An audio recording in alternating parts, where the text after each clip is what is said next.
السلام عليكم ورحمة الله وبركاته. اللهم صل وسلم وبارك على سيدنا محمد وعلى آله وصحبه أجمعين. ازيكم يا حبايبي، عاملين ايه؟ اهلا بيكم في قناة عالم ندين. لو اول مرة بتشوفوا القناة بتاعتي يا ريت تعملوا لايك وشير وسبسكرايب للقناة وتفعلوا الجرس علشان يوصل لكم كل جديد بنزله. النهاردة هنعمل مع بعض حاجة كل الناس بتحبها وبتموت فيها. خلاص الصيف طلع والدنيا بقت مليانة ورق عنب. ايوه النهاردة هنعمل ورق عنب معشوق الجماهير. يلا بينا نشوف الطريقة بتاعتي في ورق العنب وهنعمله مع بعض ازاي. وزي ما انتم شايفين انا معايا نص كيلو من ورق العنب. انا هنا اشتغلت فيهم شوية ان انا شلت منهم العصي. بجيب الورقة بتاعتي اهو بالشكل ده وبشيل منها العصاية بايدي كده. حابة تشيلها بمقص شيليها. العصاية دي انا مش برميها، بشيلها على جنب علشان برصها في ارضية الحلة، وبرص الورق فوق بعضيه بالشكل ده. هجيب ورقة تاني.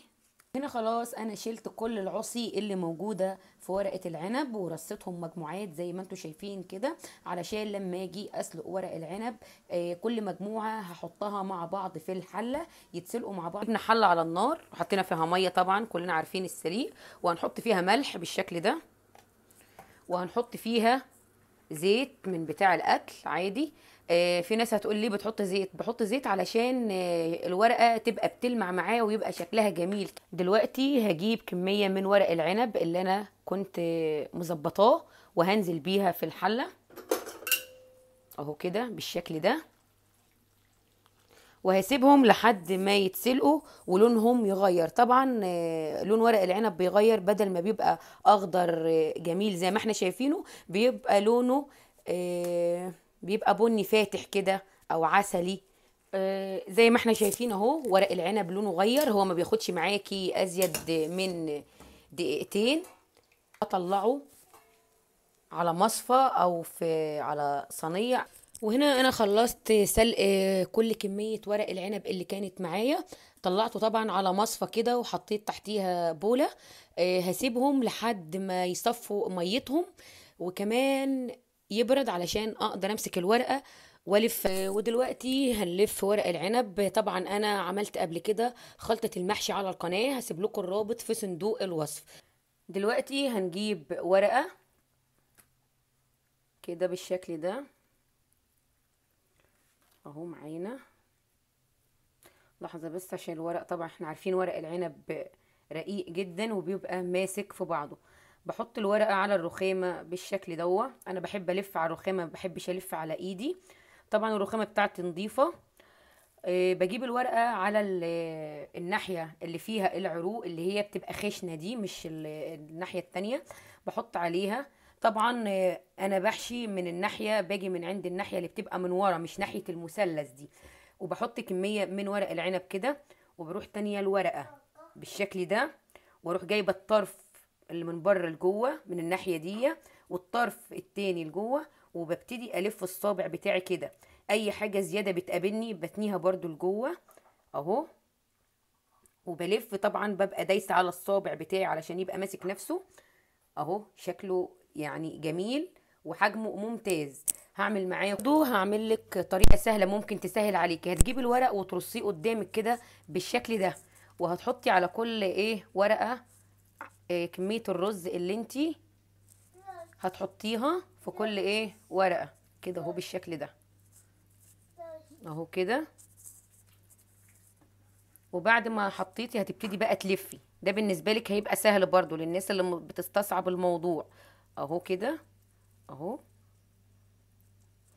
بكل سهولة اهو.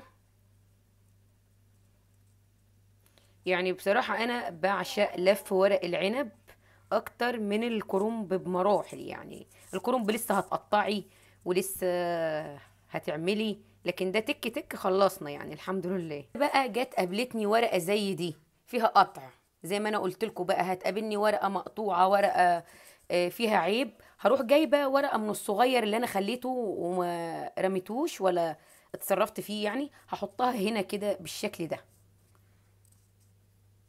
علشان تداوي الحتة المقطوعة. وهوريكم هلفها ازاي اهو. مفيش حاجة تترمي، كل حاجة من نعمة ربنا استفادي بيها اهو كده. وهتطلع معايا يعني تحفه. شايفين الصابع؟ يعني ممتاز. هنا بقى اقول لكم الورق الصغير، يعني بص الورقه صغيره قد ايه. ده طبعا لازم نستفيد بيه، مش هنرميه. هنحط كده، هنحط ورقه كده ونجيب طرف دي على دي كده اهو، ونجيب واحده تالته كمان. مش قلت لكم مش هنسيب حاجه نرميها؟ يعني الشعب المصري بيستفاد بكل حاجه.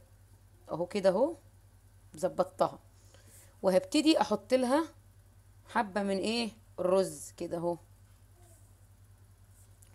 واروح ماسكه الاطراف كده اهو بالراحه اهو، والف زي ما انا كنت شغاله، واروح تانية من جو من النواحي الاتنين اللي بره، والف اهو اهو.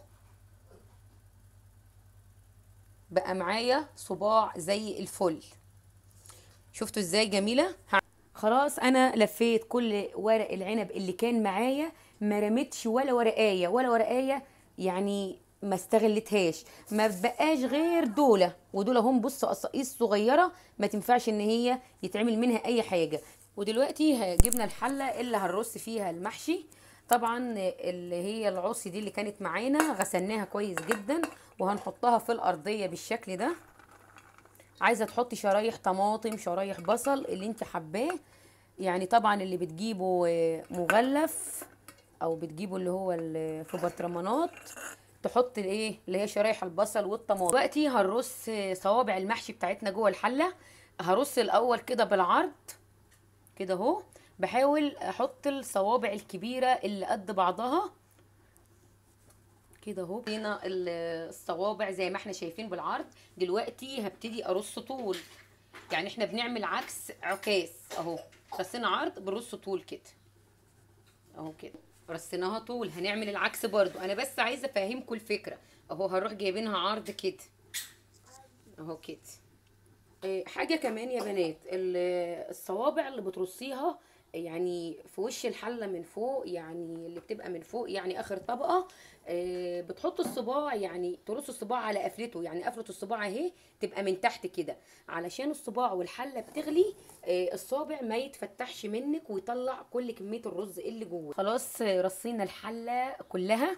دلوقتي هنحط ايه على الوش؟ انا بحب احط شرايح طماطم كده مع شرايح من الليمون اهي، شرايح ليمون كده.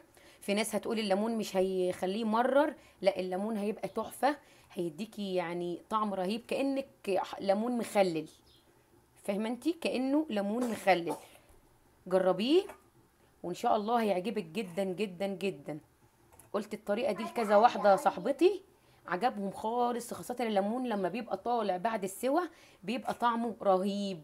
ملحوظة مهمة لازم تعرفيها قبل ما نروح نسوي المحشي، الحلة اللي هترصي فيها المحشي لازم تكون أكبر من كمية المحشي اللي معاكي. شايفين أنا الحلة بتاعتي في مساحة فاضية ازاي؟ علشان كمية المحشي هتزيد معاكي. لو انت حطيتيها في حلة على قد المحشي بالظبط هتلاقي المحشي عجن معاكي وتبهدل منك. دلوقتي هناخد الحلة بتاعتنا نحطها على النار ونشوف هنسويها ازاي. هنا انا هسوي المحشي بشوربة بط عندي.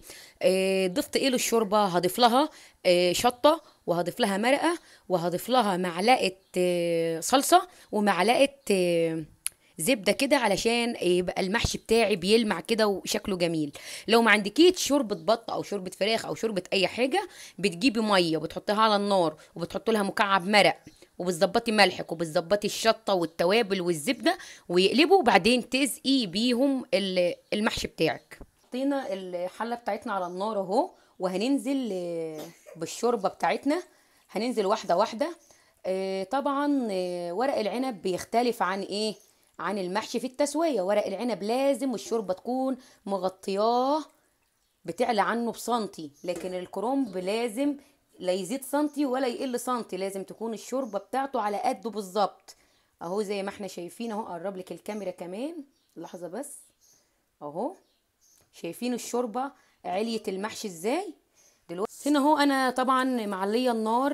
اول ما الحله بتاعتي هتغلي هروح موطيه النار عليها عين شمعه واسيبها تستوي على راحتها. ودلوقتي هنشوف المحشي بتاعنا وصل لحد فين اهو. زي ما انتم شايفين شرب الشوربه بتاعته في حاجات بسيطه جدا.